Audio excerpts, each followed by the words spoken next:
Hi, I'm Becca Ironside. I'm starting this new YouTube channel entitled Tell Ironside.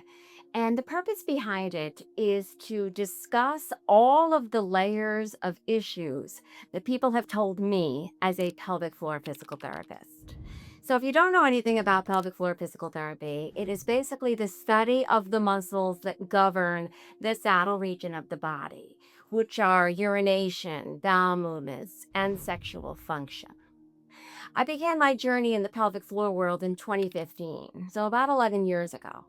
And I'm really glad I started it then. And the reason why I'm glad is because what I witnessed in the issues of people with their pelvic floors prior to COVID, and then how they amplified to such a great degree with the onset of COVID and the virus, and that we're still noticing the extra anxiety that is posing issues for people across the globe with the urinary, bowel, and sexual function. So, if we look at COVID, it began about 6 years ago. We're looking at, 2020. We're now in 2026.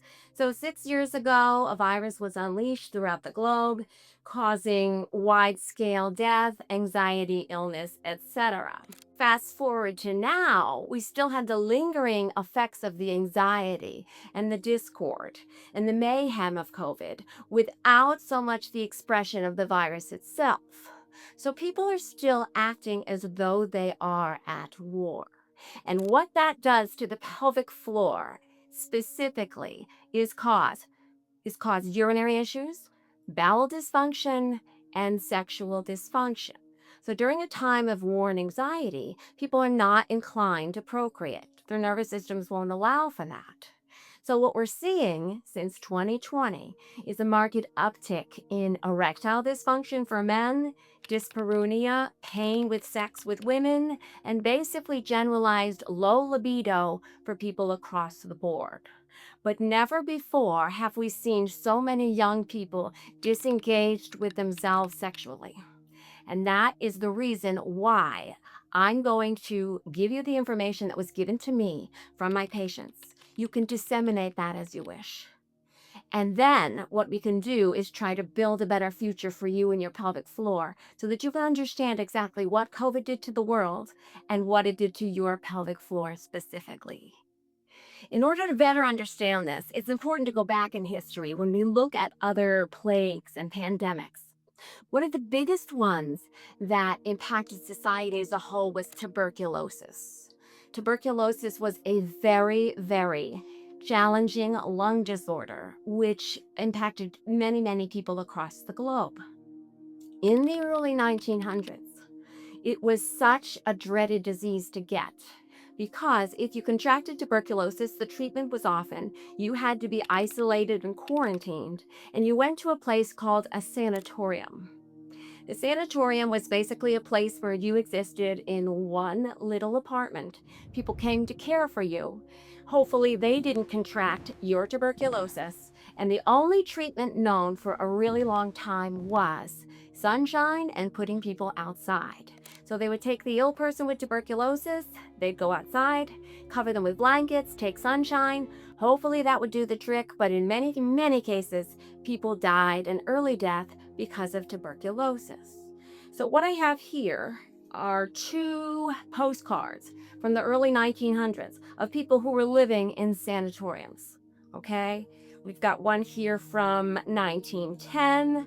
A woman named Mrs. Teal was staying at the clubhouse of Ottawa Tech Colony for the cure of tuberculosis. So she was isolated in the sanatorium getting postcards. The second one is from 1916, and this is a Miss Faith Adams who had contracted tuberculosis. Her doctor is writing to her in the hopes that she's getting better. These are both 1 cent postage stamps. Okay, so tuberculosis was a bad thing to have, and everybody in society knew it until The 1940s, an antibiotic was discovered which would cure tuberculosis, which is why by the 1950s you really didn't see tuberculosis too often anymore, thank heavens, and the scourge of this disease was finally over. So I'm going to bring that up again. The scourge of the disease was over in the 1950s, and we rarely hear about tuberculosis today. Now, the second world event that I want to talk about is World War II. And the reason why this is relevant to COVID is because when people are living through a war, they behave very differently when they understand what's happening. So the level of fear, anxiety, stress, you have loved ones overseas, everyone in a way, shape, or form is fighting in World War II. And everybody knew it. So I'm going to give you an example of a war ration book. Okay? This was a woman named Shirley Brown, and it says here that Shirley had this war book with rations, and it was dated in 1944. So if you look at this, there's tiny little coupons. They're minuscule. So what Shirley had to do when she went to the market was to present one of these little tickets, and she would get a loaf of bread, some milk. She even presented this booklet for a pair of shoes, it says. All right.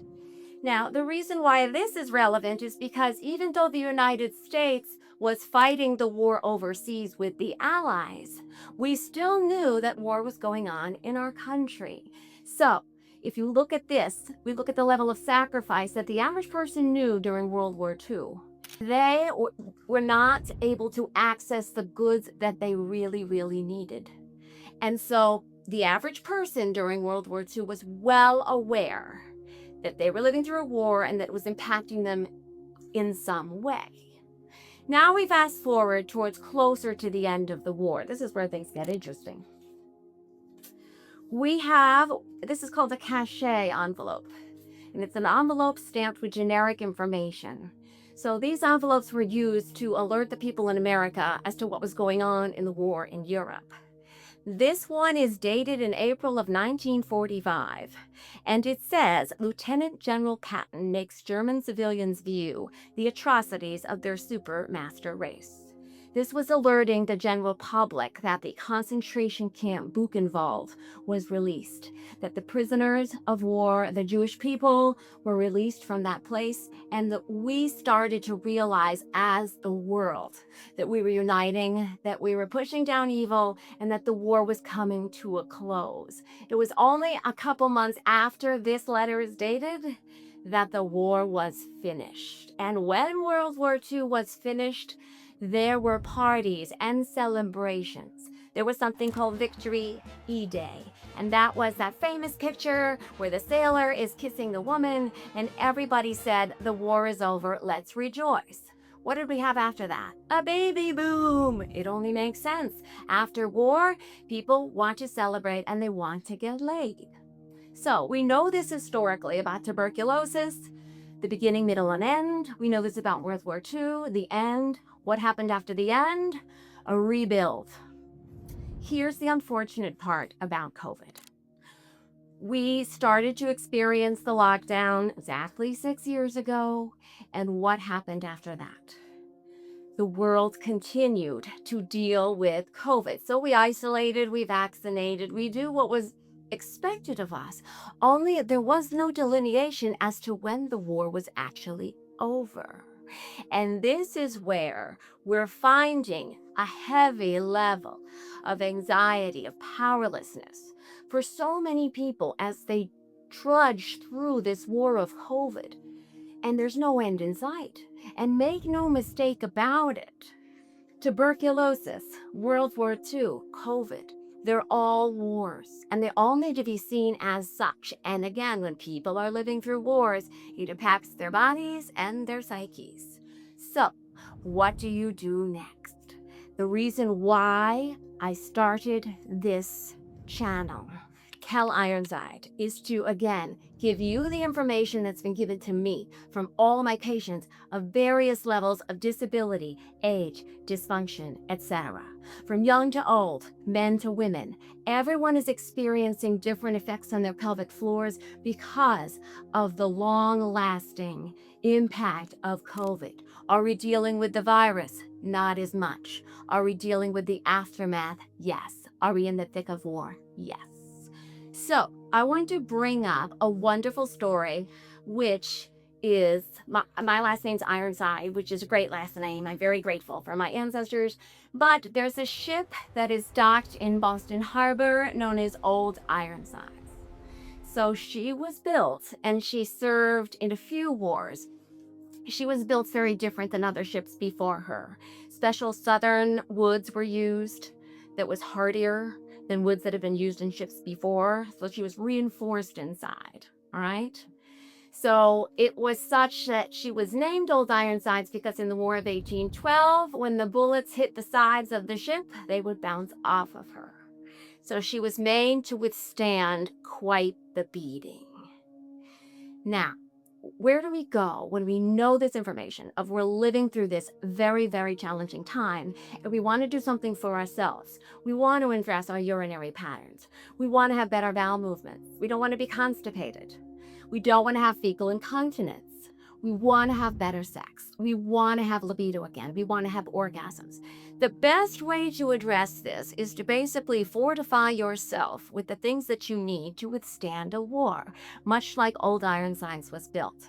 So she was reinforced to be very strong so that the evil forces that were coming at her were able to bounce away from her and she could maintain her integrity, her structure, right?